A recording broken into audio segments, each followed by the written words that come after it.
Hello বন্ধুরা, তোমরা সবাই কেমন আছো? আমি আবার একটি নতুন ভিডিও নিয়ে চলে এসেছি। তো দিনটি ছিল 18ই নভেম্বর। আমার জন্য খুব স্পেশাল একটা দিন।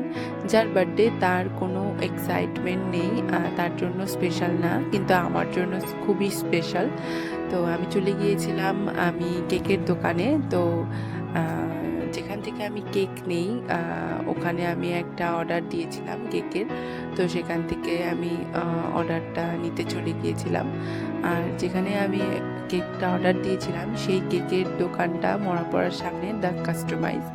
মানে কেকগুলো খুবই সুন্দর আর ডেকোরেশন করা, আর তোমরা যেরকমটা চাবে সেরকমটাই পাবে সেখানে কেক। খুব সুন্দর টেস্ট, দারুণ খেতে। তো আমি সেখান থেকে কেক নিয়ে চলে গিয়েছিলাম ওর বাড়িতে সারপ্রাইজ দিতে। তো ও বেরোতে পারবে না, জন্য ওর ছুটি নেই, তাই জন্য ও বেরোতে পারবে না, সেদিন ছিল সোমবার।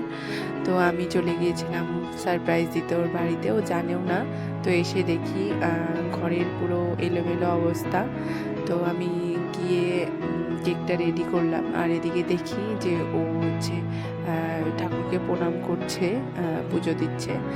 তো ও জানে না যে আমি পেছনে দাঁড়িয়ে আছি। পরে ও উঠে দেখলো যে আমি দাঁড়িয়ে আছি। তারপর ওর মা প্রদীপ জ্বালাচ্ছে আশীর্বাদ করবে জন্য। প্রদীপ তো আমাদের বাঙালিদের মধ্যে জ্বালাতেই হয়, জানো। তো খুব অল্প সময়ের জন্য ও বাড়িতে এসেছিল, ওকে ডাকা হয়েছে জন্য। ও তারপর তাড়াতাড়ি করে কেকটা কেটে আবার চলে গিয়েছিল। তো আমি তারপরে কোনো ভিডিও নিতে পারিনি, তাই জন্য লাস্টে কয়েকটা ফটো অ্যাড করে দিয়েছি। তো আমার ভিডিওগুলো ভালো লাগলে লাইক কমেন্ট শেয়ার করে দিও। টাটা।